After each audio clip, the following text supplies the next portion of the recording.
sell her to potential clients. Once I see like this type of shit, I'm like, I think that this one's BS. Anyway, Parham claims that Christina Coram threatened to ship her off to anywhere in the world. Okay. Never to see her family again. By the way, this is Diddy's assistant.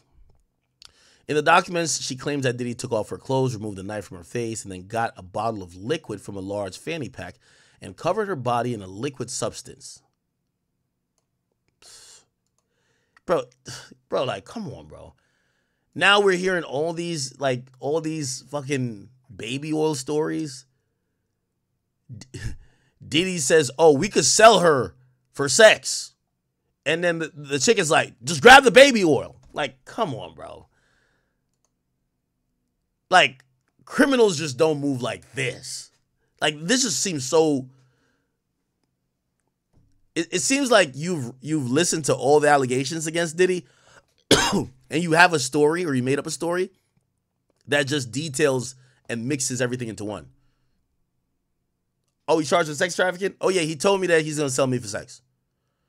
Oh, they found 1,000 bottles of baby oil? Oh, he had a fanny pack with the baby oil. He took off her clothes, removed the knife from her face, and got a bottle of liquid from a large fanny pack, covered her body in a liquid substance. She says Diddy, so the alleged victim said Diddy and Christina Coram tried to insert something into her vagina that they referred to as a IUD, but it malfunctioned, and Diddy then picked up a TV remote and violently inserted it into her vagina, using the remote to violently R-word her. Parham claims Diddy told her that her life was in his hands and he could take her and she would never be seen again. Then later he violently R-worded her anally and instructed two men to do the same, which she says they did. She claims another man with Diddy R-worded her vaginally. After the gangbang style R-word, she claims Diddy and her buddies left her limp body inside the home as they went to the backyard to smoke weed and cigarettes. She says when she finally regained her bodily function, she grabbed a knife and an oversized t-shirt and tried to leave, but had to get past Diddy to reach the exit. She says she confronted Diddy, who says was surprised to see her walking because he had given her enough drugs to take out a horse. She claims Diddy told her he hadn't had any ass that tight in a while and offered her money and told her to say everything was consensual. She refused and threatened to go to the cops, with Diddy telling her no one would believe her, and if she told anyone, he would harm her family. She says one of his associates showed her a phone that appeared to be a live streaming video from outside her sister's home. Bro, come on, bro. Yeah, this is like some Joker shit. We already have surveillance outside your sister's home. No one will believe you and we will kill you. Like, come on, bro. In the lawsuit, Parham claims that Diddy's even called his mom in an effort to convince her not to report the R word. Chat, you can see how every figure who's been in the news recently is coming into it. Oh, Diddy calls his mom, who just wrote a letter saying, I know my son may have done some stuff wrong, but he's not a monster. Now we get direct victim, complaints saying, oh, no, he called his mom saying, hey, mom, this girl just got R-worded. Could you just tell her not to report me? Like, what? Okay. And she says Diddy mom yelled at her to not hurt her son and brushed off her claims that Diddy R-worded her. She claims that Diddy told her he'd gotten away with bigger crimes and referred again to Tupac. All of these, you just see allegation that we could pull from. We know the exact source. You ever read a Wikipedia page and then they put the citation and you know where that came from? Like, this right here comes from the Lil Rod stuff. Like, Lil Rod is the one who said that Diddy was walking around saying, man, I got niggas killed out here. And basically said he also admitted to, yo, nigga, I shot niggas in New York City club. You know what I mean? So this is from the Lil Rod lawsuit. The AUSA saying that they found baby oil. The whole fanny pack thing comes from that. The knife from the face, like, we haven't heard Diddy like forcibly supposedly take the box, but we're seeing more allegations of those. Some, actually all of them started, now I wouldn't say started, but All of them are included in Tony Busby's 6 lawsuits that got filed against Diddy. Whatever. All right.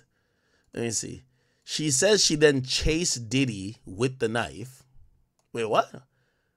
Diddy told her he got away with bigger crimes, referred to Tupac. She says the Tupac comment pissed off one of the men who was with Diddy, who drew a gun and later fired a shot that sent Diddy running. She says she chased after Diddy with the knife, caught up to him and was about to stab him when he started pleading for his life. She says she had a moment of clarity and ran for the exit, but Diddy chased her down and wielded the blade at him, grazing his... All right, hold on, chat. I know I said I was going to take too long on this, but this is crazy, chat. Like, this is wild. What the fuck? Hold on. You're telling me a shot got fired?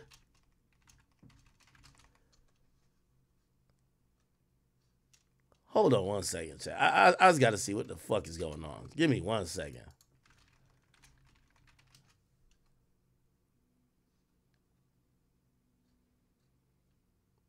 Was this in New York? Give me 1 second.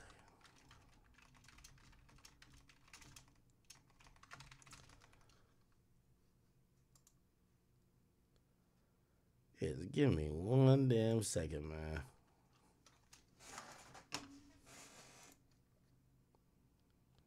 Okay. She filed it in U.S. court. Okay, so I can find her here. Yeah, give me 1 second. I'm going to pull up.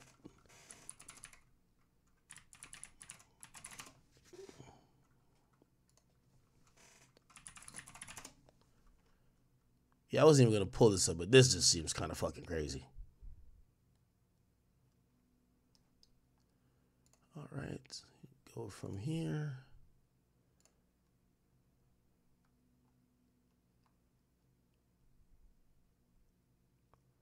All right, give me 1 second. It's about to load. This shit just reads like a novel. Like, what the fuck? People firing the shots. People getting chased with a knife. And this is the very first time we ever heard this.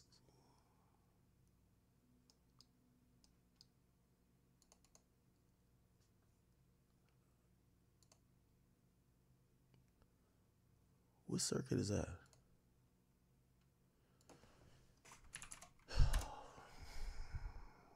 My bad. I'm trying to log into this federal website.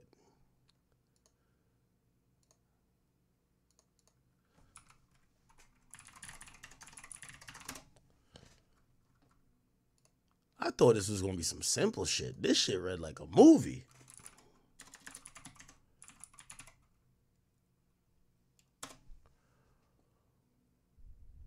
Okay, I got it.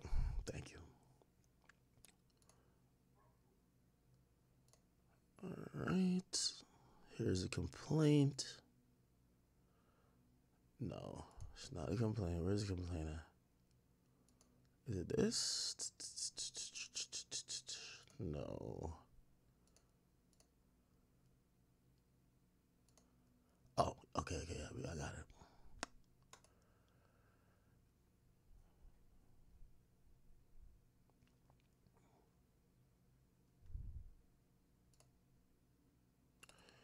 All right, here we go. All right. Now,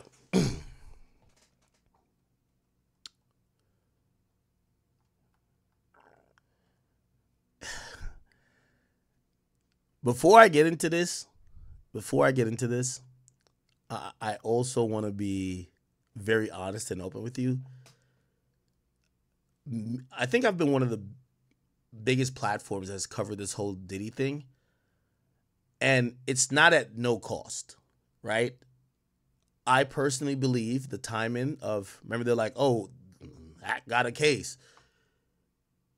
There's a lawyer in the Diddy case that's representing like 7 clients that the day I criticized saying, yo, these cases kind of sound a little bit like there's mad errors and shit. Homie hits me up, files a lawsuit on me, right? Saying, oh, I represent this. Okay. There's this other lawyer.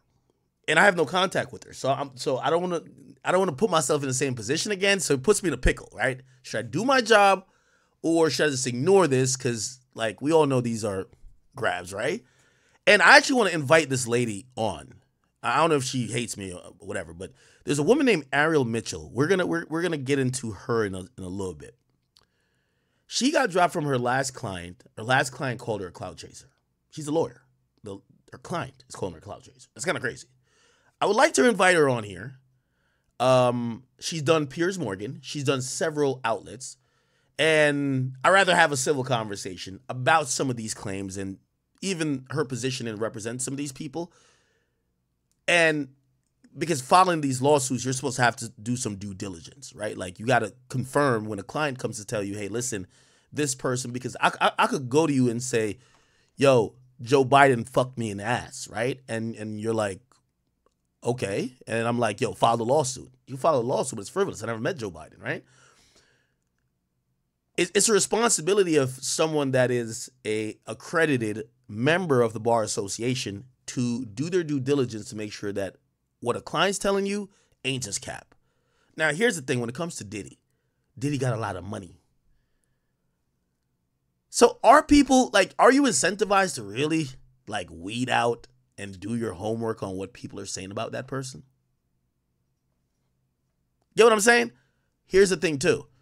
The more salacious it is, the more headlines it makes. When the victim got R-worded with a remote control, they put a knife to her neck. They almost stabbed Diddy. A shot gets fired. Tupac. That's how you make headlines, baby. Right? But is that factual? So I'm pretty sure, and I don't want to slander her at all, or not necessarily slander. I don't even want to criticize, because it wouldn't be necessarily slander if I'm giving my opinion about what I've seen with her. But I do want to, I've seen her do a few other platforms. I'm going to show you some of the interviews she's done.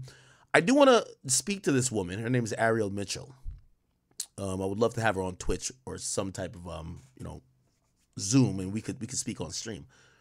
Because this goddamn lawsuit just seems like craziness. And by the way, it's been on both sides. So, like, I've realized how much the lawyers care about the media. Because, again, I had one lawyer that would represent the victims hit me up, and then whatever. And then I've had Diddy's private investigators hit me up. So this isn't, you're in media, but you get to realize that both sides are kind of playing to have the best outlook on whatever they're claiming happened or didn't happen, which my job is just to give y'all the news and entertain y'all. But then you realize that these two sides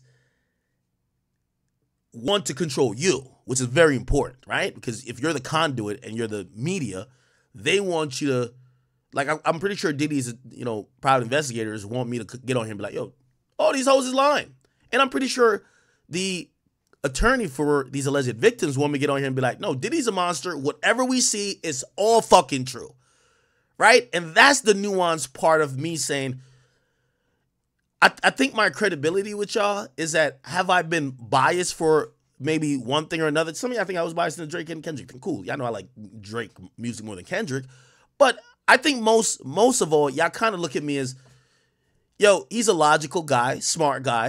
I don't know if you think I'm smart, but like, yo, if he sees 2 + 2, he's going to come up with 4. He's just not going to lie to us and say it's 1, right? Or say it's like 22. He's going to be very logical, and, he has at least some type of base on what regular humans would do, so he could make up at least an opinion to say, that doesn't seem right, or actually, that seems exactly how some shit like that would go down, right?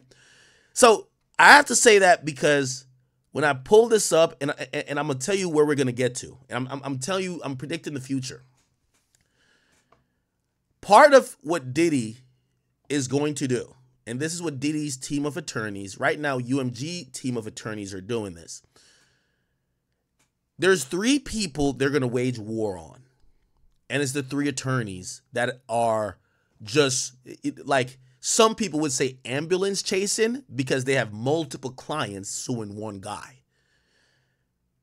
So they're going to attack the 3 lawyers, because if you attack the lawyers, the cases look flimsy and then maybe fall apart, right? Because if the representation seem like they've been capping or they've been doing the most, the person who they're representing looks a little bit weak because you're getting represented by whatever. The three people is Tyrone Blackburn. That's the guy who represents Lil Rod, Liza Gardner, and a few other people. We'll get to him in a second. Tony Busby, because he's coming with allegedly 120 lawsuits. Like, come on, bro. Like, some of these lawsuits just seem crazy. It's 4 niggas and 2 women. At least the first 6 that was filed. And from what I've heard, Ariel Mitchell is in that list as well. From what I've heard. Now, why only those 3 versus other people? So it's a couple of things. And I'm trying to explain to y'all. Tyrone Blackburn is, I don't think he's been doing law for over 10 years. What lawyers usually do, they go to law school, they pass the bar, they work for some firms, they keep getting better jobs as they try to, whatever, and they eventually make something called partner, right? Or sometimes they go on to become part of the DA's office, and then later they create their own firm, right? Or they then do a partner thing, right? These are, by and large, lawyers that are just kind of like, for example, Ariel Mitchell, law office of Ariel Mitchell. Very different than the lawyer for Cassie. Cassie's lawyer, I think, is Wigner. Am I tripping? Cassie Ventura. Cassandra Ventura lawyer. Where is that? Yeah, it's Wigner. I could just look it up. Wigdor LLP. Now, this is a huge law firm, right? This is a huge law firm, and I'm not here to promote one lawyer or talk down on lawyers versus another. But this law firm is like a huge entity. Now, here's the thing that happens in civil court. You don't think everyone wants to, if they got $30 million for Diddy, no, not for Diddy, for Cassie, allegedly, in a day, you don't think every victim of Diddy wants them? But here's the thing. When you have, when you're that big of a law firm, what you can't get involved in is just filing any lawsuit. Because eventually, the court process is going to start sanctioning you, and they're going to start targeting you because you're just doing shit to get money and you're harassing someone. So what you've noticed is that the most colorful stories are coming from a few lawyers that are kind of just like, they're not working for a big ass firm. They're just kind of in their bedroom typing it up. It's all good. Well, respectfully, I'm not trying to disrespect nobody, but if you get what I mean, right? Which means they're taking that risk of possibly, like, for example, we're gonna get to Mr. Tyrone Blackburn, but he's being referred to a grievance committee to be sanctioned because he threw Lucian Grange and UMG in a suit with Diddy, and you're not gonna fuck around with the entire music industry. like you fuck with Diddy, you can't fuck with them. So I'm gonna explain that in a second. All right. I only say that because Ariel, I think, is barking up that list. This is her second client that she's targeting Diddy with, right? The first client, and before we read this lawsuit, and Miss Ariel Mitchell, I know you'll probably see this. I am giving you an invitation to come on here. I would love to speak to you. So she actually, by the way, she didn't get kicked off the case. She actually asked to leave, and then the person gave like a statement about her. Actually,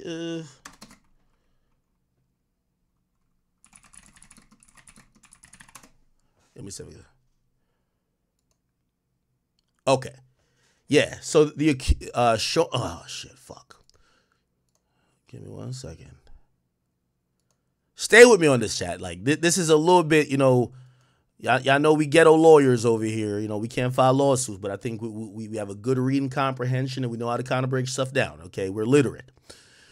So this woman, so this lawsuit we about to read, she just asked the judge to drop her from that case because once you enter as representation, even if you have an issue with non-payment, you can't just say, I'm done being your lawyer, I'm out. Because everybody is entitled to having a lawyer, you have to ask the judge to relieve you from your duty of representing the client. It's the same thing with like YSL Woody when he was trying to fire his lawyer, but you know, if he didn't have a different representation, like the judge has to approve. Okay, anyway, cool. So this lawyer just left this other case, and what happened is that, or not left, filed documents that the judge could allow her to not be the person's lawyer no more. Her reasons was that, yo, I'm telling her things to do, and like we're not working good together, right? Just basically saying that she has unreasonable requests. She wants me to do this, which is against what I think should be done. And her client fired back. In a statement to USA Today on Saturday, Adria English discussed her former attorney, Ariel Mitchell Kidd, and Stephen A. Metcalf, right? Which, by the way, okay, this is a different one up here. Okay, cool. Request to withdraw as her legal counsel in a court filing, claiming that Mitchell Kidd is trying to paint me as non-credible. I am happy with my decision to withdraw, English said. Adding to her ex-attorney's withdrawal from the case, it made it easier for her to secure new professional. Oh, okay, never mind. Oh, I'm happy with the decision to withdraw. So that's what the client is saying. So I'm happy with the decision that my lawyer, Ariel Mitchell, wants to leave. Basically saying it's going to make it easier for me to secure professional, non-clout chasing counsel. This is crazy.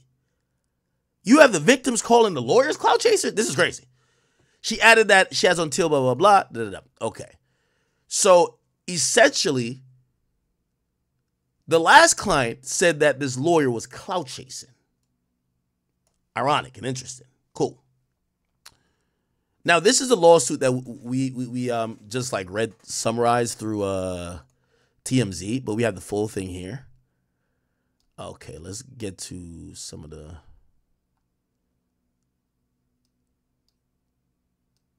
Let's get to this crazy story. Like, this story is. Wow, they have 15 causes of action. Actually, 16. Jesus Christ. 17.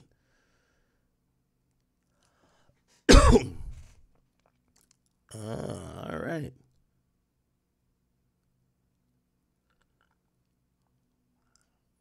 All right. Let me get to the. This should be a narrative. Okay. All right. That's the first. Okay. Here we go. Good. Perfect. Here we go. This is supposed to be what's called the factual allegations portion. Okay. Jesus Christ. This is a lot. So apparently Diddy is the only person named. Actually, Shane. This one is named Shane too. Okay. Hold on. Okay. So we were at the part where they're in the backyard with the gunshot going off. Oh my God. Look at this chat. When the defendant finished R-wording, when the defendant R-wording the plaintiff, KK entered the room to examine the condition of the plaintiff, who was barely able to move or control her bodily function. Defendant KK examined the plaintiff to see if, oh, sorry, you can't see it, see if she needed assistance and was about to give the plaintiff an IV fluid. See, that's the only part about these allegations. We know Diddy uses IV fluids, but it just seems it seems too scripted, right? Like, all right, grab the IV, grab the baby oil, grab the IV. Like, come on, right? Plaintiff cannot be certain. See, we have a typo here. Cannot be certain if she did or did not receive such intravenous intervention. Defendant KK opened a different bag different than the one that defendant Diddy removed the oil from. Where the plaintiff, see, it said oil. Did they say baby oil? Let me see. Hold on. Hold on.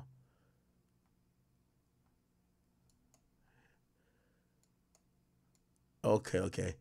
Removed the bottle of liquid. Defendant squirted the bottle of liquid, which placed her blah blah blah blah. It was being like she was a chemical substance like an acid.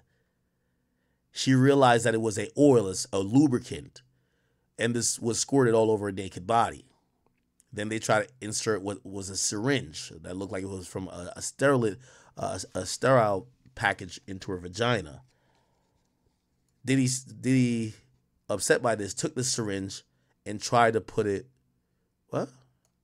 in her vagina himself. It was an IUD. He then used a television remote. She started crying. He told another guy to put her on her stomach. And then he fucked her. And then another guy fucked her, and Diddy fucked her. Okay. Instead of immediately they doused her with some more oil and lubricant and jumped on top of her, treating it like a slip and slide. Oh my God. They said instead of immediately R-wording her, they put more lube on her or baby oil, jumped on her, and used her as a slip and slide. Like, what the fuck? Knocking the wind out of the plaintiff due to his enormous size. He then caught himself from sliding over the oil body off the bed. Then he began R-wording the plaintiff vaginally. While Doe 1 was R-wording her, Diddy sat in a chair near the bed and began masturbating while recording. See, it's like again, we know that this MO, like, yeah, Diddy did some or allegedly did some of this stuff, but they have everything in there, the baby oil, the recording. He's masturbating over there. He has, who know if these defendants are sex workers. It sounds like they're just trying to repeat what Cassie said, but add on to it with some of the other stuff. Because Diddy never, did Cassie ever mention baby oil or lubricant like that? No, right? But it's now in the news because of the search. So you throw that in there. Then you throw, all these other things. Okay, cool. Another party's phone fell on the bed near the plaintiff. The plaintiff attempted to grab the phone, but it slipped out of her hands and onto the floor due to the oil and lubricant that had been doused all over her person by defendants Diddy and Doe 1. Throughout this violent gangbang style R-word, Diddy made constant belittling remarks to the plaintiff, including that he owned her now. Her body was becoming more and more limp over the course of the violent R-word till she eventually had no control of her body or could move her body. When they were finished R-wording her, KK into the room, examined her, was about to give her an IV. The plaintiff was certain that she did not receive, so she didn't get the IV. She then opened a different bag, different than the one that Diddy removed the baby oil from, where the plaintiff observed several medicine bottles, IV bag fluids, and other unidentified powder-like drugs. Defendant KK removed a pill from one of the medicine bottles and gave it to defendant Diddy. Diddy inserted the pill into the plaintiff's mouth and down her throat to where the plaintiff had no choice but to ingest the unknown pill. Diddy, these other people, then exited the residence to the backyard where they smoked marijuana and cigarettes. The plaintiff remained in almost lifeless state in defendant Shane's bedroom until she finally, so cool. He grabbed a knife, went to the backyard, concealed the knife. Upon exiting plaintiff was met by Doe, who was standing by that time. And then Diddy was still smoking. They didn't see the knife, whatever. They sat down on a makeshift seat in the backyard when Diddy noticed her presence and remarked that he was surprised she was able to walk because he had given her enough drugs to take out a horse. By the way, chat, we heard rumors of ketamine. So, like this is what I'm saying. Like, the lawsuit is like, it's playing off every little rumor, right? Ketamine, like, what is it used for?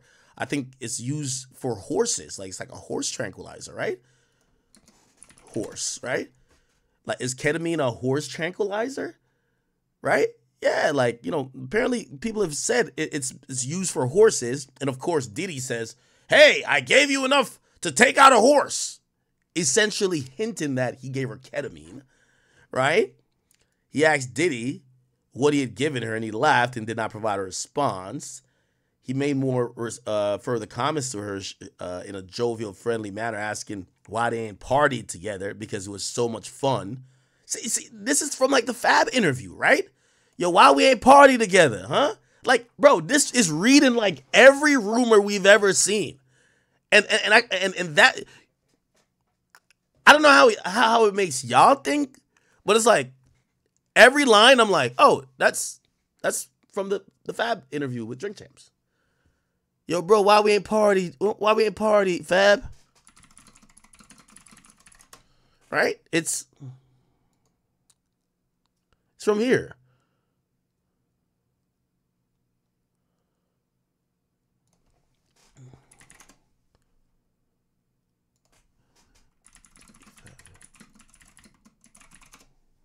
Right? Bag at Mr. Lee. Yeah, I love this drink. Where you put my bag I like at? when you like this, Daddy. Yeah, where you put my bag Daddy, at, I like Mr. when Lee? you Oh, when it's you right here, scrambling it's and right here. scraping for shit. No, I got I notes like and that. shit. You know, I'll be practicing. I got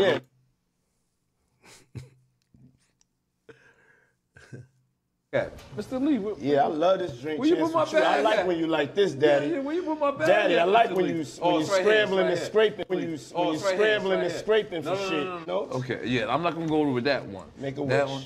Just blow it out. It's your birthday every day. Every day's your birthday on Drink Okay. Champs, goddammit. I'm in. Where I look Did you back miss on me? where I became. Did you miss me though? For real? Because I'm saying it seems like a thing I with miss this partying birthday with party, Puff, man. I Man, miss but I'm partying talking about with for your birthday. Huh? Why won't you party with me for your birthday, man? Yeah, we partied for my birthday before. You came to my party. And, No, but me and you ain't never really party. You know what I'm saying? Eyes.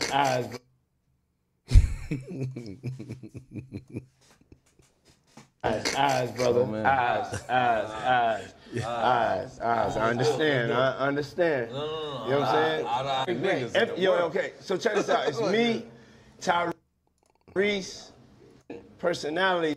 So Tyrese kept on talking, bringing God into this. Okay, all right. So he asked her why they ain't party together before, because it was so much fun, and he ain't had any ass that tight in a while. One of the other defendants quipped at Diddy, saying that he probably ain't had that ass tight in a while because he's not used to having anal sex with women.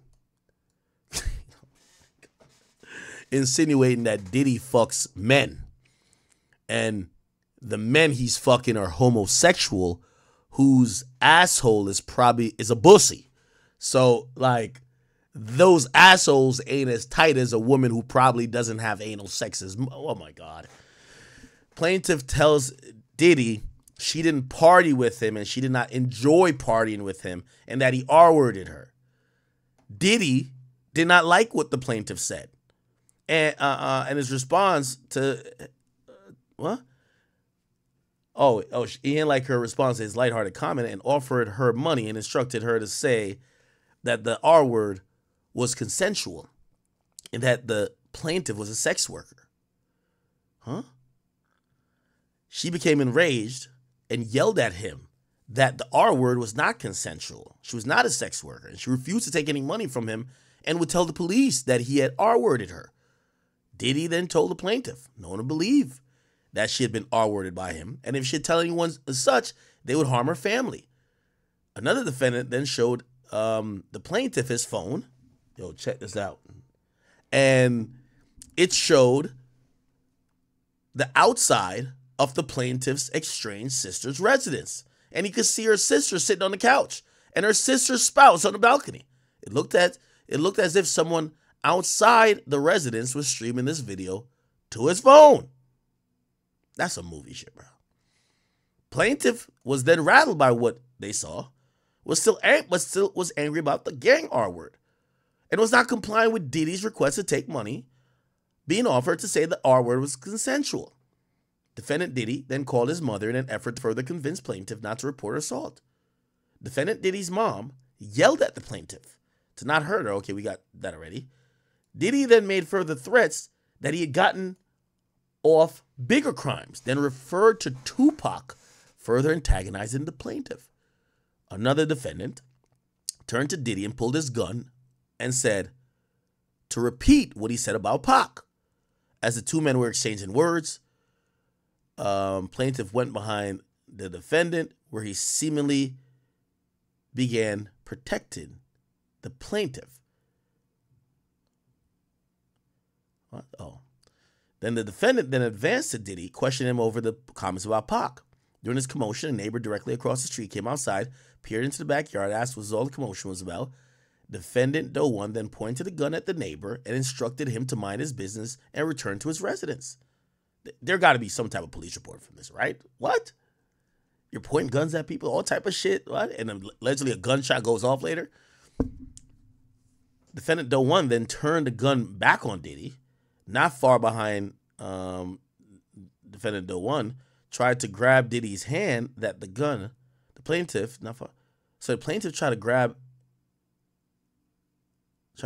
his hand, not the one that had the gun, and the gun went off, and it hit a hill behind the defendant's residence.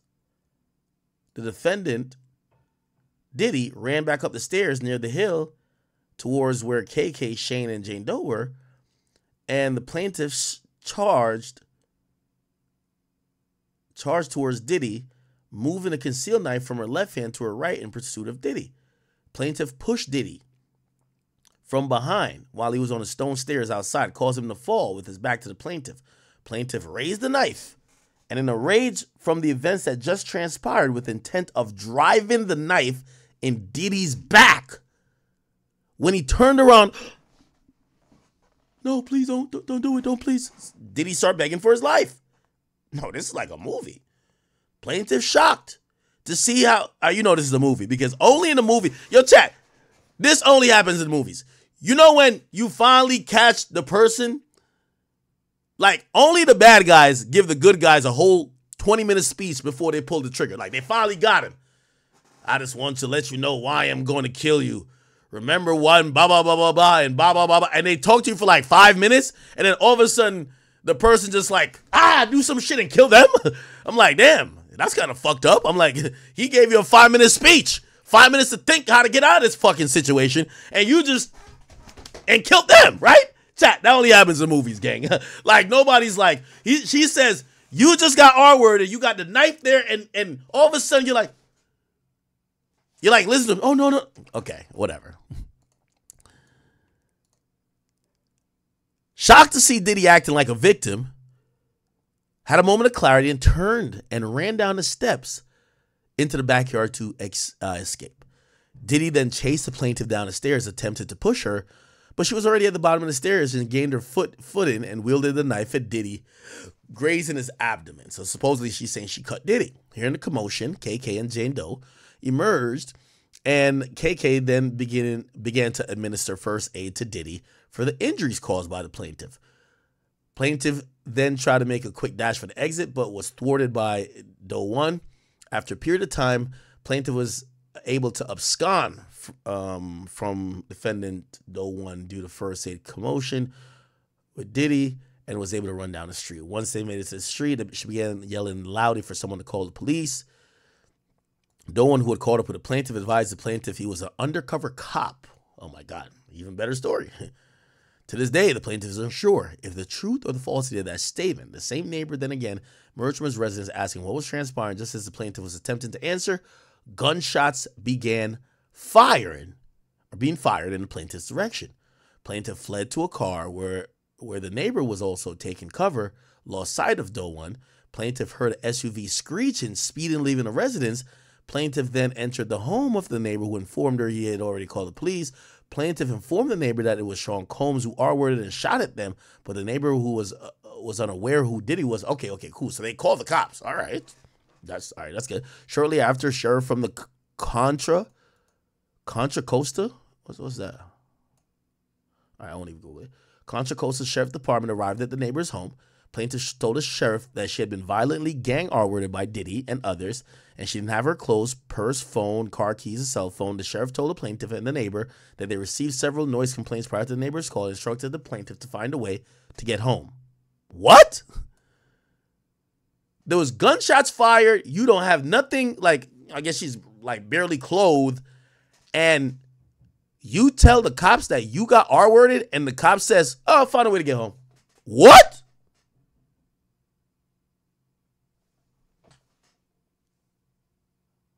Okay.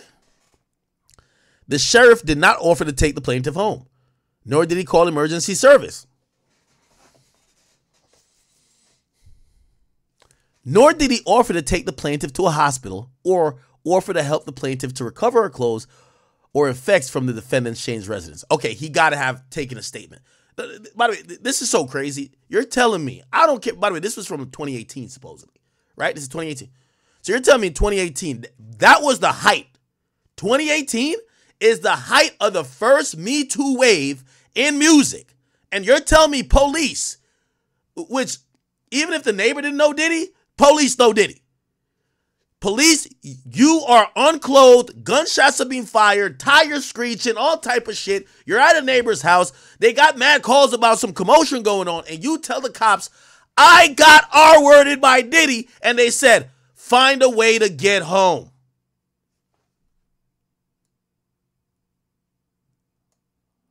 I guess. The neighbor offered to let the plaintiff sleep on his couch.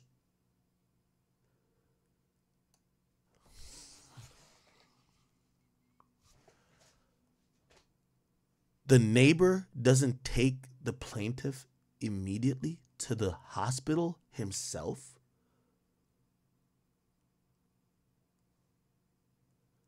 He tells you to sleep off the R word?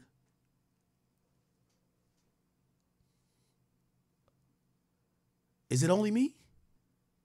Chat, is it only me? I'm trying to use some comments, but is it only me thinking, huh? Let me go look in the chat, man. I might be tweaking, chat. I must be tweaking. Go sleep it off. You can sleep on my couch. That's another thing. Well, we don't know if the plaintiff's a man or a woman. Like, if somebody came to my house and they said they just got all word about somebody else, hell no, you're not staying at my house. Because I don't know if you hide something. I want you to wake up and say, I was involved too. You got to go. You're going to the hospital. I'll be the good guy, drive your ass to the hospital, but you go to the hospital now. The neighbor offered to let and until she could figure out a way to get her possessions and get home. But the plaintiff declined and only remained at the neighbor's residence for a short period of time once the sheriff left. So the sheriff just left after you said you got R-worded and there was a gunshot fired, and there's like so many different felonies here. Aggravated assault with a deadly weapon, maybe possibly an attempted murder charge. A 3-count first-degree R-word charge? What the hell? Plaintiff went back to the defendant Shane's residence. Oh, she goes back there. Okay. Go back? Okay. Where she found the door open. She just went back in. It's like watching Saw Chat, and you finally get out of the Saw thing, and you're like, oh, fuck. Forgot my lucky pair of shoes. And you see that you could get back into the room, and you go, okay, I don't know. Defendant Shane emerged as if nothing had happened and offered for the plaintiff to stay at his residence while she slept it off.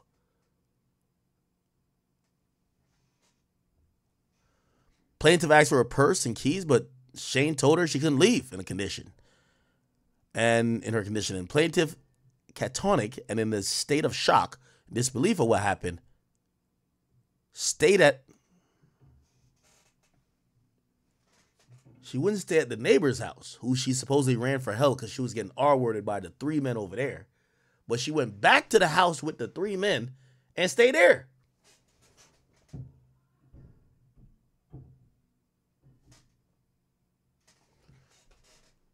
Later that morning, Shane returned to the residence, woke her up, gave her back her purse, keys, cell phone. Plaintiff left the residence. In a daze, plaintiff returned home, tried to make sense of what happened to her. On March 26, I don't know how many days that is, she contacted her primary care, asked for HIV and STD testing in fear she may have contracted a disease from the violent R-word. She continued her life and she felt she wouldn't be believed. And she already had told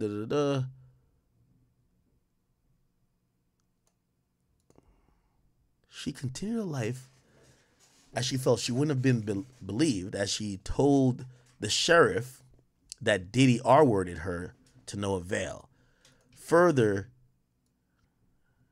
the plaintiff was under the impression if she did continue to say Diddy's name in relation to her assault, she would not be believed and her family would be in danger. Seemingly mere days, maybe a day after the plaintiff's vicious R-word, defendant Shayna miraculously began driving a new car. She believes this was payment by Diddy for setting up the plaintiff to get R-worded. A few weeks later in April, she was still in pain and reeling from the horrific assault, went to the hospital as her injuries had not subsided from the assault. Hospital conducted several tests, including the R-word kit, ultrasounds, and x-ray. Additionally, she was given an IV fluid to stabilize her vitals as she was in a severe blah, blah, blah. While at the hospital, a plaintiff told members of her treatment team about her horrific assault. Then they contacted the Walnut Creek police. They showed up to the hospital room, took a statement. Okay, so this is... Yeah, so she went weeks later. Plaintiff declined to refer to the defendant. Wait, what? Plaintiff already told Contra Costa sheriffs about her R-word and that it was defendant Diddy who orchestrated it on March 23rd, which was ignored. So the plaintiff declined to refer to Diddy again to the police because she believed she would be ignored, as she was just by those last cops, and or would be further harmed by Diddy, as if he discovered she named it to the police. She told Walnut Creek police about the assault, but left out Diddy's names.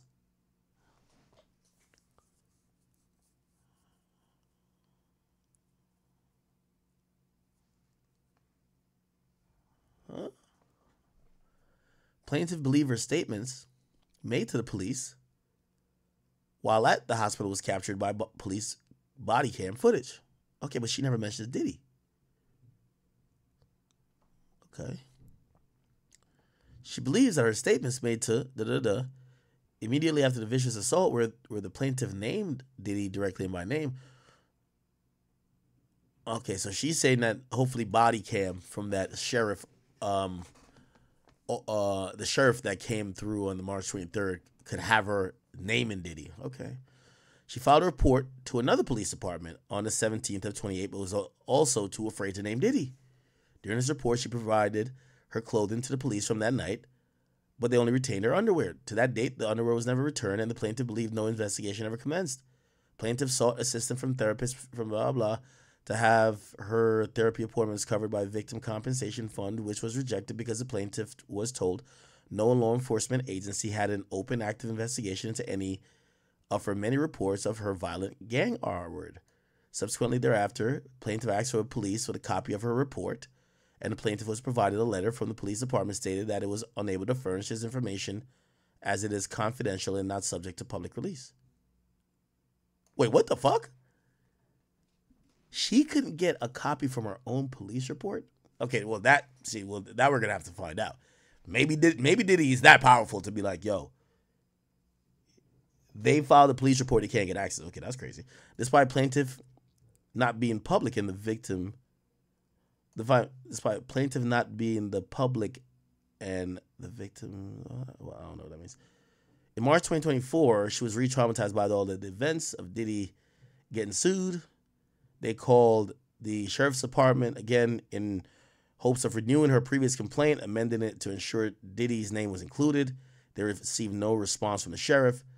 In July, they emailed the chief of staff office regarding her complaint. Lack of investigation on how she was treated by the initial officer. She later received a call back from a detective, but nothing further. Plaintiff began seeking legal counsel for her claims, ultimately referred to an undersigned for representation. They also tried to get a copy of the 2018 police report, but was told that they could not provide the report or any other information without a subpoena. Huh. That's interesting. Shit reads like a movie, though. I'm not gonna lie. Is she lying? I think we're all smart here, but you know, these are allegations. I don't understand why the allegations read so rich in the theatrics. It just seems like a play. It seems like a movie. But who knows? A lot of crazy things has happened, right? Now, give me 1 second.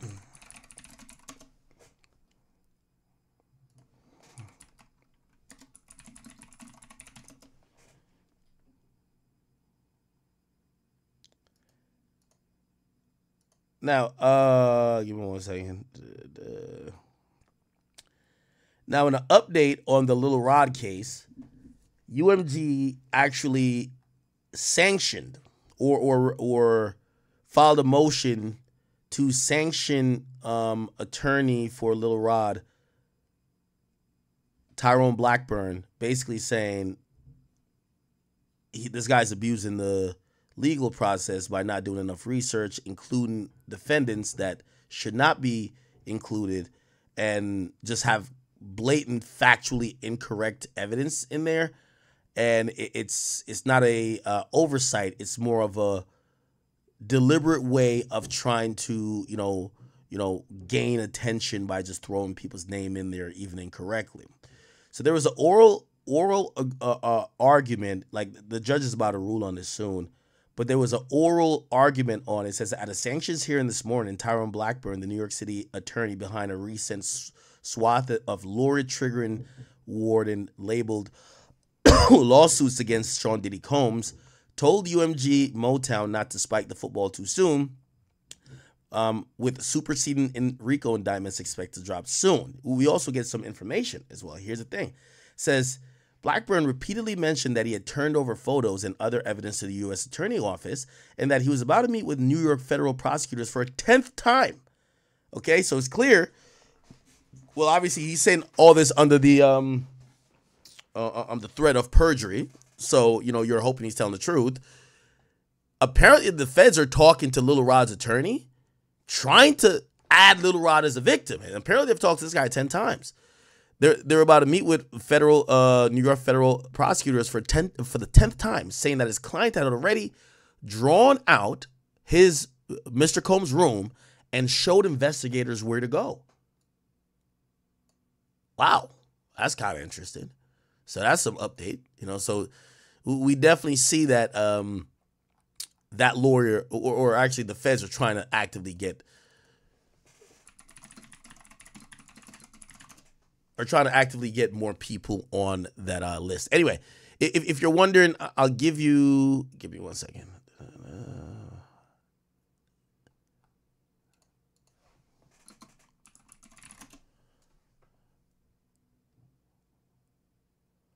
Okay, I think this is it. Okay. Tables and music. All right, not going to play the whole thing. I'll play a little bit of this. It's going to kind of explain a little bit of what I've said before, but give you a little bit more context, and then we'll just kind of move on. All right. This Diddy stuff is gonna turn into some crazy shit. Essentially, these law firms, and I think that's what Tony Busby, I think he has to be doing some type of due diligence. You know, probably got a couple of investigators trying to make sure that they're verifying these things. Was there a party that happened in the Hamptons, and I don't know, happened in the Hamptons around 2014? Was it a white party? Was this person there? Was that like, they got to do so? It can't be just make up a story, right? Because the lawyers get in trouble, and now they're targeting the lawyers. I told you that before. Anyway. Is that he improperly files cases in federal dramatic flair to his filings, but Mr. Blackburn has also come into the spotlight a bit for other reasons. You see, not only has he been criticized by opposing counsel, which we're going to get into, but a federal judge referred him to the grievance committee in New York. United States District Court judge for the Southern District of New York, Denise Coate, submitted a referral to the New York Federal Court Grievance Committee claiming that there were issues with Blackburn in 5 cases. She wrote in one of these filings, quote, a reasonable inference from Blackburn's pattern of behavior is that he improperly files cases in federal court to garner media attention, embarrass defendants with salacious allegations, and pressure defendants to settle quickly. Well, with all of that, now Tyrone Blackburn is fighting back. Not necessarily with the judge. He claims he already issued a response regarding that issue. But what we're talking about now is more specifically with respect to Sean Combs, because he is fighting back against the defendants in one of these lawsuits from filing sanctions against him. Let me explain. So Tyrone Blackburn represents Rodney Little Rod Jones, who sued Combs-affiliated companies, I'm gonna speed this up a little and bit. others, including actor Cuba Gooding Jr. Jones alleges sexual assault, harassment, sex trafficking. As part of the lawsuit, Jones was suing Motown Records, Universal Music Group, UMG, and Lucian Grange, the CEO of UMG. Collectively, they're known as the UMG defendants. We're going to be saying that a lot. Now, interestingly, these defendants, or the attorney who represents these defendants, in a filing wrote, quote, plaintiff had also named Universal Music Group as a defendant, but there is no such juridical entity. Universal Music Group is an umbrella name commonly used to refer to all of the various companies and record labels that are encompassed within UMG Recordings, Inc. I therefore assume that plaintiff has misnamed Universal Music Group, intending to actually name UMG Recordings, Inc., and I will refer to Universal Music Group herein as UMG Recordings, Inc. Okay, so would not be great if you get the name wrong of one of the defendants, but putting that aside, with that, Jones alleges that all of these entities are liable for the abuse that he suffered at the hands of Sean Combs. The idea is that all of these defendants are part of this illegal criminal enterprise in violation of RICO, or racketeering law, making money by forcing and threatening people like Jones to transport drugs and guns, solicit minors and sex workers, and make music without properly paying individuals like Jones. That these UMG defendants and other affiliated companies should have been monitored. Okay, I'll skip a little bit. They basically get in trouble for just naming Lucian Grange, you know what I mean? And that's the issue. Based upon new filings from Mr. Blackburn, it seems that there was an agreement here between him and opposing counsel to drop the... So the lawyer is claiming that UMG lawyers snaked him, right? And they agree that, if you take out Lucian Grange, UMG, we're not going to do a motion for sanctions. Except he agreed and dropped them, and they still did it. So he's claiming they snaked him, and they're claiming that he's just kind of like shoddily filing these like frivolous, not necessarily lawsuits, but like he's including people and overlooking facts. Anyway. Agreements. We even secured the services of a handwriting expert who confirmed our suspicions that Combs did not sign the agreement with Motown. As a result, plaintiff Jones felt that Motown and the UMG defendants were more than likely victims of fraud perpetrated by Combs, and it would be impossible to hold them equally liable for the harm Combs. The jury would find these defendants sympathetic and is asking for sanctions pursuant to Rule 11 under the federal rules, which basically says you can't file a pleading or a motion or a paper for an improper purpose. You need to have some basis in support for what you're alleging, basis in law and fact. You can't file frivolous claims or arguments. And that makes sense, right? You can't use the legal system as an unfair weapon. So Zakarin is claiming that Mr. Blackburn made a lot of wild accusations in Jones' lawsuits that weren't necessarily supported by facts or evidence. And this complaint was filed purely to harass and defame the defendants and to garner media attention for Jones. And this motion that was asking for sanctions against Blackburn and Jones included a sworn declaration from Zakarin and one of the unnecessary legal fees and expenses that this action has now cost them. And one of the Okay, so there's something called, in federal court, it's Rule 11, and it's Rule 11. It's basically a motion to sanction, which again, if you're just using the legal process to harass people, the judge could then say, you have to pay a penalty for basically not doing your due diligence, omitting facts, not doing things in bad faith. And a sanction could be you have to pay the legal fees, like 100% of the legal fees for the defendants. Now, UMG has big lawyers. They've spent, and it says it spent hundreds of thousands of dollars, right? Even just doing this. And essentially, if this lawyer is found to have, violated that, they're going to be on the hook to pay UMG hundreds of thousands of dollars, right? Also, that's just generally not a good look for his other clients, who people are going to point out, yo, a judge scolded you before, saying that you're just filing lawsuits improperly. And then also, if he's found to have to pay some type of, amount to UMG, like, this is going to look bad, right? Again, generally, you don't go at record labels. Like, you can't win, right? This is one of the things that they're saying that was just factually incorrect. And that's why they're saying that this guy's just making it up. And whether it's Lil Rod making it up, the lawyer should do some due diligence to try to corroborate or to check out if a story from a client is making sense or is actually true before you file it on their behalf. Combs' homes in Los Angeles and Miami in the evenings, and both would disappear for hours in Mr. Combs' bedrooms. Aside from the absurd oddity of the identical alleged behavior by two individuals separately on apparently separate occasions, the entire story about their attendance at any events at Mr. Combs' homes or any listening parties is completely fabricated. Sir Lucian Grange has never been to Mr. Combs' homes in L.A. or Miami and never attended or sponsored any listening parties at any of Mr. Combs' homes and was not present at any writers' camps. Thus, everything alleged about both Sir Lucian Grange's supposed knowledge of illicit and illegal activities engaged in by Mr. Combs and others are categorically false. And there are hundreds and hundreds of pages in these memo filings, but it kind of gives you an idea of the accusations. Again, Lucian Grange provided a similar sworn statement, and right off the bat, he pointed out something very important. As the second amended complaint admits, I am a resident of California, not New York. As I will detail below, I engaged in no activity in New York whatsoever with respect to this matter. So that would essentially mean that there's a jurisdiction issue. He shouldn't be a part of a New York lawsuit. And he also says that, quote, none of these allegations are supported by a single fact. Okay, so now you know what the sanctions are all about. We now have to talk about Monday. Because on Monday, Mr. Blackburn... Okay, so you see, he fired back, and they just started talking. This is how lawyers like to talk spicy to each other. I'll play this, and then we're going to kind of move off. That Zakarin did this because in an email to Blackburn, Zakarin wrote, you seem to believe that having filed 3 separate complaints over the past 2 months, each of which is filled with offensively false accusations of criminal conduct that you either knew were completely false or as to which you were completely indifferent to whether they were true or false. You can skate away unscathed by your conduct simply by proposing terms on which you would dismiss the current version of the complaint with prejudice. So think about how much lawsuits are costing UMG to defend.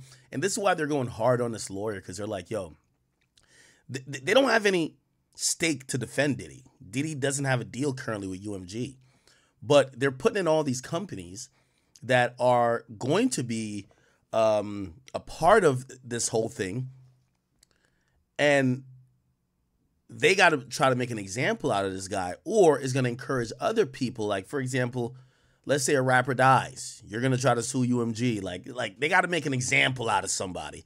And it appears that they're looking at this guy like, yo, we spent a couple $100,000 already on defending this shit. Bro, we're going to try to make an example out of you, that you don't keep doing this. You appear indifferent to the harm you and your client have caused to completely innocent people and companies. But Blackburn goes back to say, we agreed to dismiss the claim so you wouldn't try to sanction us. And Blackburn states, look, I honestly should have known better than to believe that Zakarin would act with integrity. Blackburn then goes on to defend himself, saying he didn't act in bad faith when he filed this lawsuit against the UMG defendants, that this lawsuit was instituted because the UMG defendants knowingly conducted business with Combs, whom they knew or should have known was a violent, deceptive, morally flawed individual. He says this lawsuit was not instituted for some improper purpose, but rather for the very legitimate purpose of recovering damages for the UMG defendants' reckless, self-serving decision to enter a partnership with Combs to develop Love Records. He says that what he was doing was based on a reasonable investigation. He claims he spoke with witnesses, that Mr. Jones had corroborating evidence like text messages, video recordings, and it really should be no surprise that these defendants were added to this lawsuit given what Blackburn says is Combs' notorious history, that he's facing 8 lawsuits accusing him of rape and sex trafficking. Okay. All right. You guys get the gist. So, we're going to see how they rule about this. However, it's very interesting that we do hear that allegedly the feds have met with Lil Rod's lawyers. So, that's going to be one thing to kind of tell if he's telling the truth about some of these things in a superseding indictment. We should see the feds included, right? They've met with his lawyer 10 times. Apparently, he's drawn out his room. He's told them where to go to find God knows what. So we will see. We will absolutely see. All right. What was the next thing I was trying to get into? Holy crap. I just like lost my train of thought. Oh. Give me 1 second. I know what it is. Let me pull it up. So,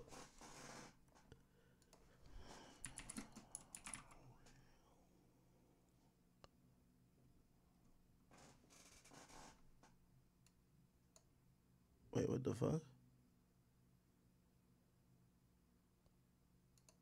More shocking revelations are emerging about disgraced music mogul Sean Diddy Combs, this time involving allegations. Another lawsuit? Bro, it's like as soon as I refresh another lawsuit, hold on.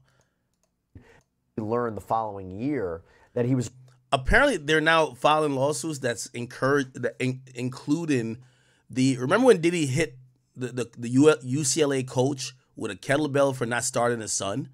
Those things are coming up. Yo, it's open season on filing lawsuits on Diddy, it seems, right? Bystanders. There was a bribery. Charges were reduced. He was ordered to attend an anger management class. And of course, we can't discuss Sean Combs' past history of violence without bringing up the current dangerous hot water he is in for racketeering, sex trafficking charges, these federal charges he's faced, and a man who worked at Macy's in New York City. These suits were filed on behalf of 2 women and 4 men. They're part of 100. Combs quickly settled that lawsuit a day after. Mauricio, so good to see you. Thanks for coming back here on Sidebar. Good seeing you. Thanks for having me. Got a lot to unpack here. I think the first place to start with is with this 2015 football incident. What do you make of it, and what do you make of it coming out now? I think what it is it's the government continuing to portray him as someone that's willing to do anything for his son. I'm hearing now allegations of yacht parties that he threw for his son, that he may have drugged women for them to be able to have sex with his son or to make them better guests for these. All right, we're Diddy now, bro. Jesus Christ. Anyway, real quick, yo. Unfortunately, we have to. I literally feel, yo. I sat and watched like yesterday about like 6 hours of like just legal random stuff to make me understand some of the stuff I'm reading, that I could try to break it down for y'all in a way that makes sense, because sometimes legal terms and the legal process is very, very like just convoluted, right? Like even this whole is he gonna get bail thing, right? Essentially, he's at his last chance of getting bail, which is kind of like, well, not necessarily his last chance of getting bail, because he could always keep bringing it up to the magistrate judge. But if you know, based on this package, I don't see what else he could offer. There's nothing more that could offer, or no circumstance that could probably change. So this last thing with Diddy is at the circuit court. If he doesn't get bail, then he's going to be in jail until the whole trial is done. And that's going to come down via a 3-panel written appeal decision, regardless. So yeah, I've been like fucking taking a fucking crash course on U.S. federal courts that I could understand like the process of what the fuck is going on. Anyway, there's a lot of legal shit that's kind of happening in hip hop because we're not getting much music. So like we're talking about a bunch of legal shit. There's some gossip shit, but we're talking about so much legal shit, right? So like for example, what's happening now, and I'm hearing, you know, I have good authority to tell to say that Jay-Z and his attorneys, they're gonna start putting a full court press, and this shouldn't be taken as a sign of their guilt or even innocence. It just is what it is. That's what happens when you go at a huge brand.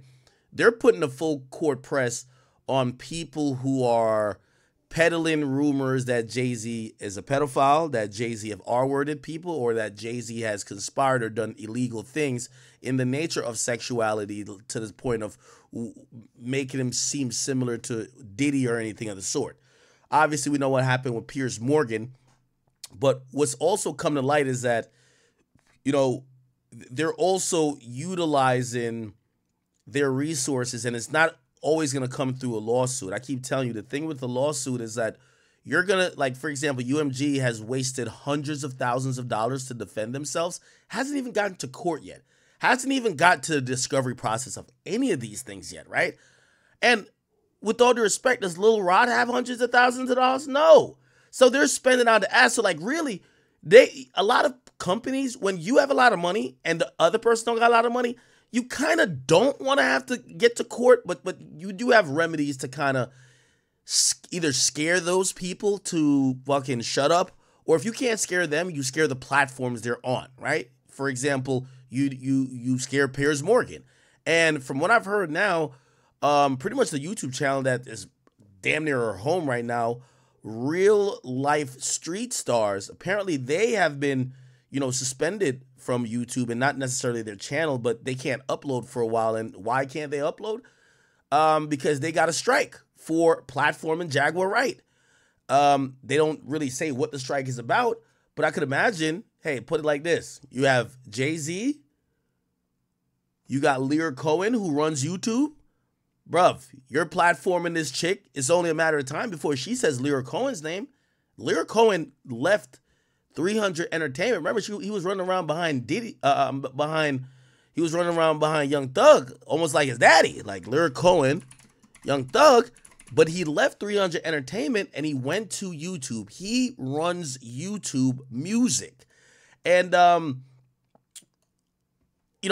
not to make any assumptions here, but for all y'all YouTubers, be aware. And I'm not telling y'all, I'm not hating on Jaguar right, but if y'all are getting these people and paying them money just to say shit, and every time they go on camera, they say a new allegation and a new allegation, and especially if they're starting to build steam, you might look at it as views, but you have to realize you're playing with billionaires, and they're not going to take it too lightly, and you shouldn't be surprised if you start seeing things start crumbling around you. Real Life Street Stars came out and admitted that their channel recently got, struck. And this is what they said. By the way, they do have a video up, and I don't think it's all the Jaguar right content, but usually this is a warning, okay? This is a channel that does these interviews, okay? Anyway, here's where they speak on it. I guess this is a guy who's the owner, so shout out to him. All right, what's good, y'all? All right, here we go. Just another quick conversation I want to have with you guys. As you can see the title, what I want y'all to do before we even talk about the situation that's going on, I want y'all to, of course, make sure you do the thing. Hit that like button as it drives up the numbers. Subscribe to the channel just to hear anything coming up or anything that's coming forward. And then, of course, hit that notification bell. So therefore, when I do go live, you know that it's me going live, and therefore you can hop in and we can do this thing together. But as you can see, yes, the Real Life channel, we are not posting any videos because we can't. We actually got a strike on our channel. First a warning, then a strike because of our Jaguar right content. So technically, and this kind of more so goes into, I don't want to go into details of what the strike was about, but it definitely was because of the Jaguar right content. Maybe it's Jay-Z, maybe it's Beyonce, maybe it's the Beehive. Maybe it's Diddy. Maybe it's Diddy's people. Maybe it's Lear Cohen. Maybe it's Kamala Harris. Maybe it's Obama. Maybe it's Biden. Who knows? Maybe it's YouTube. But either way, we got a strike, so therefore we're not going to be posting nothing on that channel for at least a week. Now, again, I like all these YouTube channels. I react to a lot of their content. I want to just give a warning to all of these guys. Y'all need to think about the timing we're in. Y'all got to treat Jaguar right, Orlando Brown, all of these people who just get on and they got all these stories, and especially when they're super salacious. I feel like Gene Deal is like middle of the road. Like, I don't think he comes out and just says, oh, everything is true. Like, he's been saying the same thing consistently for a while. But a lot of this unsubstantiated shit, I'm going to be honest with y'all, I think something I should stay away from, right? It does go for good clicks. Right now, it's hot. But, like, how I've learned, it's like when, like I had a couple of conversations with some of these platforms. I won't mention where. they basically, like, for platforms like mine, they basically say, stay your ass out of politics, right?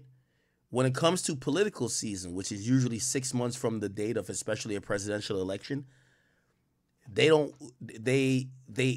police extra when non-political pages or cultural pages like mine post about politics. What does that mean?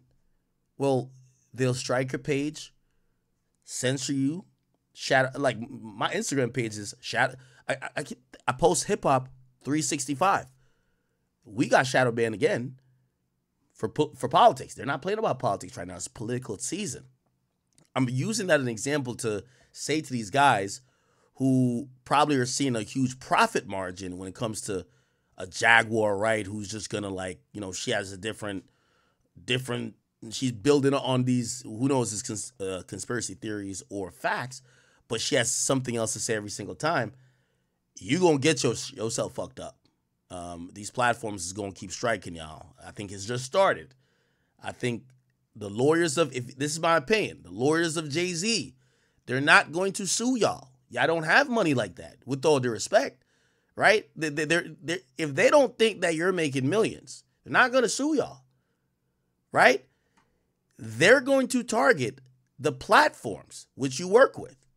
Piers Morgan might get a direct ultimatum. For y'all, they're not even going to hit y'all with a cease and desist because you're going to come back online and use it as content. Yo, I just got here with a cease and desist. Well, you know what the fans are going to say? Well, damn, it might be right.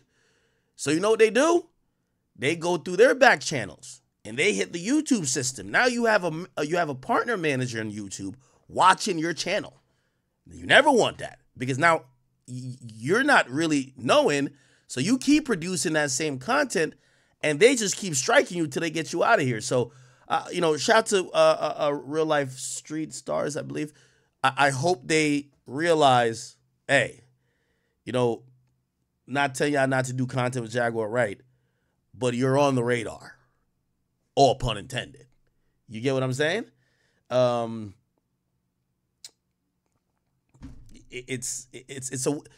The people who are powerful in this country know how to shut you up without telling you to shut up, right? It's clear in the last month or so. I don't know if Jay-Z had a meeting with his people, but they've came to a consensus. All of this conspiracy theory, did he fuck her when she was 15? Did he do that with her? Did he get a secret kid? They're sick of it. And, again, not accusing Jay-Z of anything specifically, but I think we do know with a certain level of powerful and famous people, they start playing really unfair. They'll let you talk your shit, but they'll be like, how you feel about being demonetized, you bitch ass nigga? How you feel about you can't post no videos, nigga? That's how they get at you. So, I wish real life the best, but it's clear. Jaguar, like right now, I see why Vlad's like, I wouldn't interview Jaguar right now. Like it's not the, Anyway, we'll see. Real quick. This was a lawyer I was talking about, the second lawyer. This was her. And she was the one going around essentially saying that she also has a sex tape of Diddy that's being allegedly shopped, which is kind of also a little crazy, right? It's like pretty crazy, right?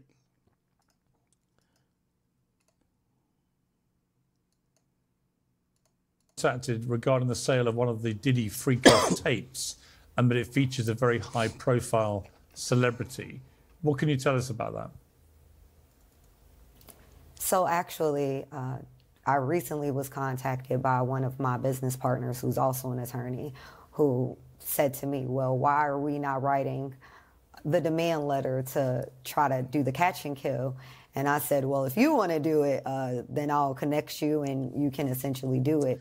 Now, y'all tell me if this is scummy, chat. They're selling a sex tape, seemingly one that is unauthorized to already even be in their presence or be in their possession. It allegedly contains supposed Diddy and another male who was young at the time. You could put any name to that you think it could be. And what a catch and kill would be, because Diddy's incarcerated right now, right, would be them, I wouldn't even say necessarily going to Diddy, but probably going to the other person who could be now embarrassed and then be thrusted in a direct link in the first sexual potential, visual that includes Diddy, which would just be bad for any person's brand right now, right? And they would go to that person and say, yo, this video won't ever come out. And we could sign some agreements that it won't ever come out. But you got to pay this amount of money. Is that scummy or is that just business? I don't know. Now, I'm not saying it necessarily on her part, but it's just... Because I'm even thinking about the person who was young at the time. So you're telling me that y'all try to then almost extort the person? Like, yo, you got to pay up or this tape with you and Diddy might come out? He was also concerned about wanting to protect the other person who was in the film, mainly because I've known about this for about 3.5 weeks to about a month. I've been communicating with these people who purport to have that videotape. And it wasn't until Thursday night that they outright said, can you write on your letterhead a letter to the individual who's also in the tape and see if they're interested in a catch and kill?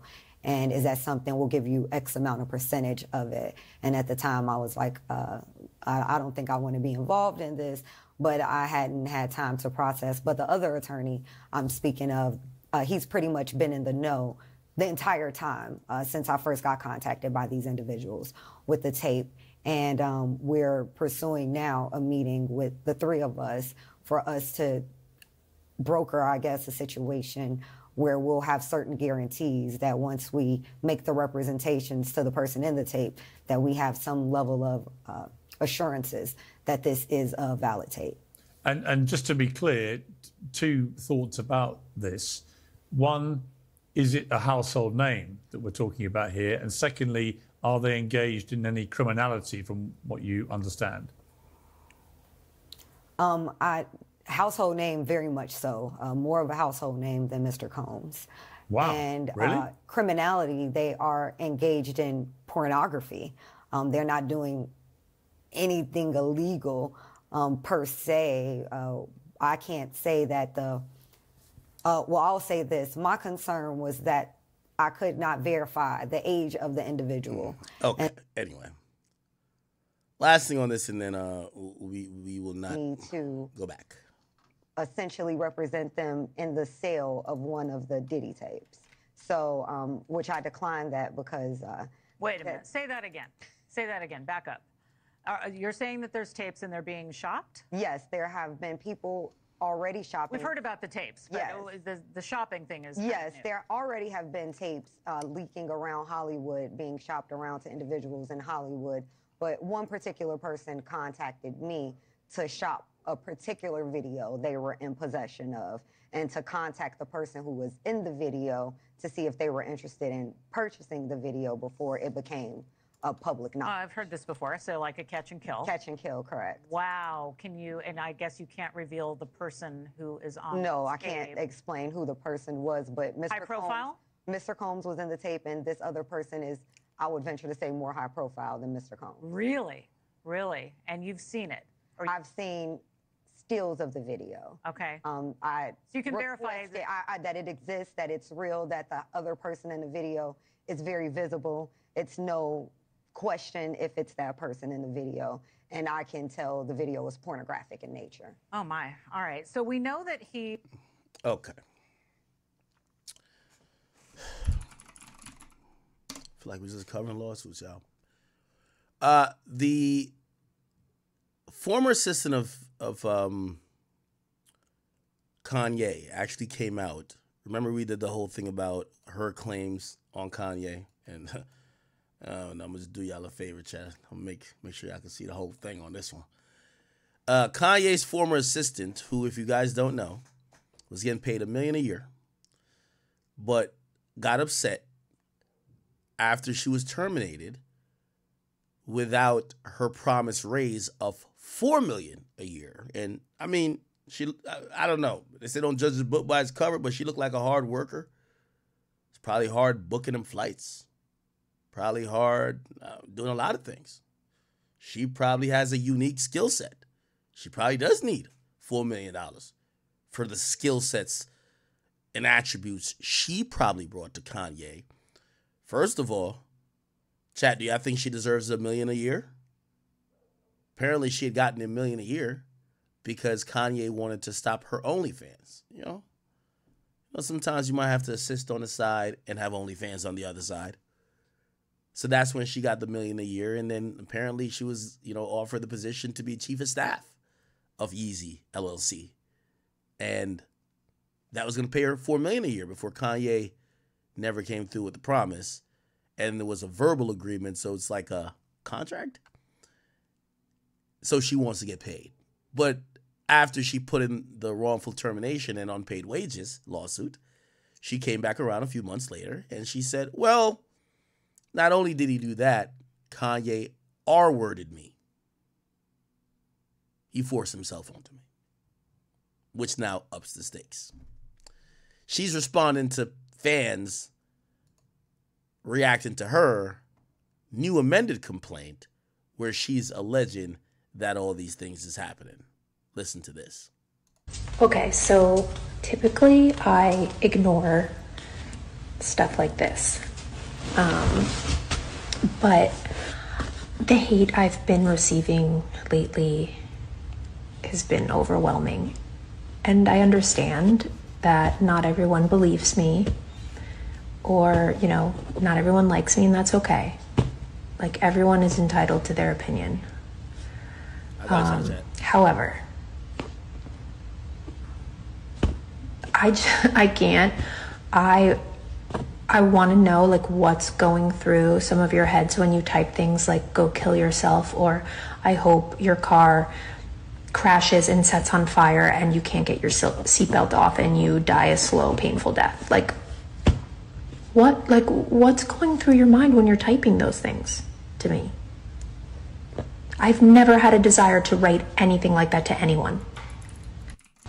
Okay, so typically I ignore stuff like this. Typically we don't do more,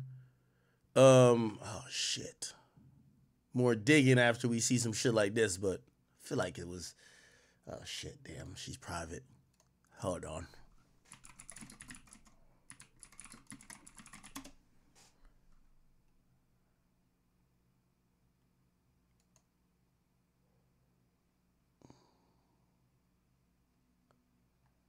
Oh shit, her OnlyFans busting.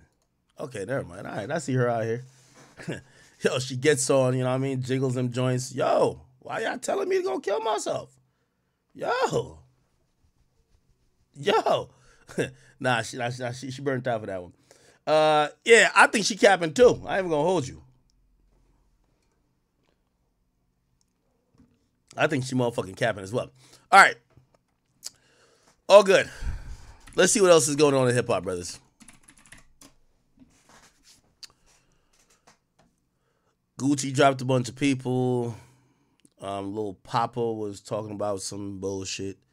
Money Man says the Bible giving the most game about us. Speaks on the Bible. Yeah, that's true. Future supposedly retweeted this shit. So Future seems like he's on board, right?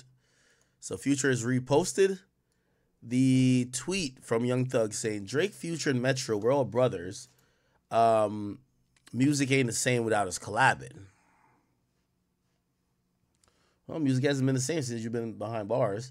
But I do think that some conversation happened. I told y'all, Chad, some conversation clearly happened. So Drake, Future, Metro, and probably some liaison was somebody connected to Thug. I think they've had a conversation, which is good. Which is good. Like, it's one thing we've realized about, Drake. He clearly didn't want to go with Future. Like, he even said, yo, Future, that shit made, like, me and you falling down made me sick to my stomach. Then he blamed it on Metro. He's like, yo, it's probably that nigga who set it up. Like, he clearly never wanted to go against Future, because I believe that if Drake ever went against Future, that's like going against Atlanta. And Future, he loves, yeah, this is, look at Grandma's right here. This shit's giving me like a, yeah, no, I think 100% Future is, you know, I think it's some petty shit. Like, you know what the rumors were? Future feel away about Drake doing a collab album with 21 Savage after they did a collab album, which I was confused about because Future did mad collab albums with mad niggas. You get what I'm saying? They one with Metro just now. He did one with Young Thug. He did one with Juice. Did he do one with Juice WRLD? Yeah. Like, Future's done mad collab albums. So since What a Time to Be Alive, so why does he expect Drake should only work with him? Like, you know what I mean? Like, bro, you and Drake got an open relationship, my guy. You feel me? You do collab albums with other niggas, Drake could do collab albums with other niggas.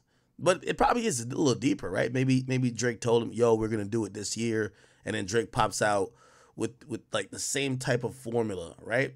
It's like street nigga and then the singing guy, right? So I don't know. But Future is down. So it's clear if we don't see no more, you know, and by the way, I do think Future wanted to humble Drake a little bit. And if you ask me, I would think that these guys have thought Drake has been humbled. You know what I mean? They've looked at it like, look how alone he looks.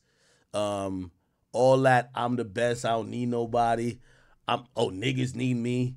He finally realizes, like, nah, dog, that relationship ain't been like that for probably over 10 years now. Like, this is some mutual shit. You probably, and if we're looking at the weighted scale, I think they're probably thinking Drake need them more than they need Drake. These guys do stadium, or they do arenas without Drake. They're getting #1 albums without Drake. They're having hit songs without Drake. Like, again, some of these things mutually, it was used to be exclusively you needed Drake in the mix for that. They're doing it without him. And what I think that Drake always needs is that Drake always needs that bass that they have. Like, needs that Atlanta bass, but the street type of wave, right? I think that's why he works with 21 Savage a good amount. Like, him and Savage, it checks that box. So I think they've just realized that the power dynamic may have gotten a little bit different. Now, granted, Metro, I don't think, like, Metro's just a fucking producer. Nobody gives a fuck. You know what I mean? You told that nigga, shut the fuck up, make some drums. But, like, Future's like a different beast. And I think Future, you know, he obviously cares about Metro over Drake, right? Because he's down to stand on the issue with Metro. Because I do think that We Don't Trust You is a Metro thing. Like, in terms of these two projects and the direction. Which tells me that, yeah, there's some conversation that must have happened. Because I don't think Future, without Metro being open to the idea of him crossing that picket line and even showing any love to Drake, I don't think that Future would do that without Metro already probably talking to Drake privately. So something must have happened. You know what I'm saying? All right, then. Hopefully that beef ends. And by the way, if that ends, that'll be a smart move for Drake. You know what I mean? It'd be a really smart move for Drake. You know, even though I heard Charlemagne say something very interesting, right? So as everybody knows, Diddy, aka the Diddler, he has finally been locked up. And it's been crazy ever since. I'm not gonna lie. Now, you feel me, he's in prison, or let me rephrase, jail, on suicide watch. You feel me? That's kind of a crazy life. You go from being a billionaire, mansions all over the world, having freak offs, you feel me, with women and men, you feel me, 1,000 bottles of baby oil. Man, even though I do think Diddy is very, very, very, very guilty, I want to ask one thing. If what Diddy did is considered sex trafficking, isn't like what every like high profile entertainer who like fly women from Instagram like all over just for sex trafficking as well? Like, that's a question I just want to ask. You feel me? Because you gotta call a spade a spade. If Diddy's doing it, then you gotta look at almost every celebrity who does the same thing, or who throws big parties, and you feel me, women pull up and they do crazy freaky stuff at those parties, bro. Like, I don't know. So like, and I only asked that because I really sat there and thought to myself, like, man, I don't necessarily feel bad for Diddy, and I don't think Diddy is a good person. And I think he probably, when they really investigate deeper into Diddy, they're going to find way other stuff besides all this freak stuff that he probably did do.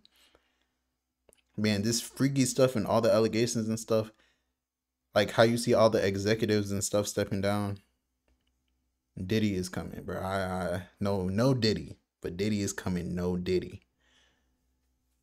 I think he's gonna expose everyone, and like labels are scared and they're trying to get rid of everyone and everything. If Diddy ends up like the dude, who's that one dude with the island who killed himself? If Diddy ends up like that, we should not sit there and act surprised. You feel me? But it's your boy Big X News. Make sure you like, comment, subscribe. I'd say pray for Diddy. Honestly, pray for Diddy, man. He probably needs it right now. He's probably fiending. Probably Meek Mill's on the phone with him, trying to keep him calm. Feel me? He's probably telling Meek Mill, send me some pics over. You feel me? I miss you. I like when you do it like that. But you feel me? It's your boy Big X News. Make sure you like, comment, subscribe, and I am out.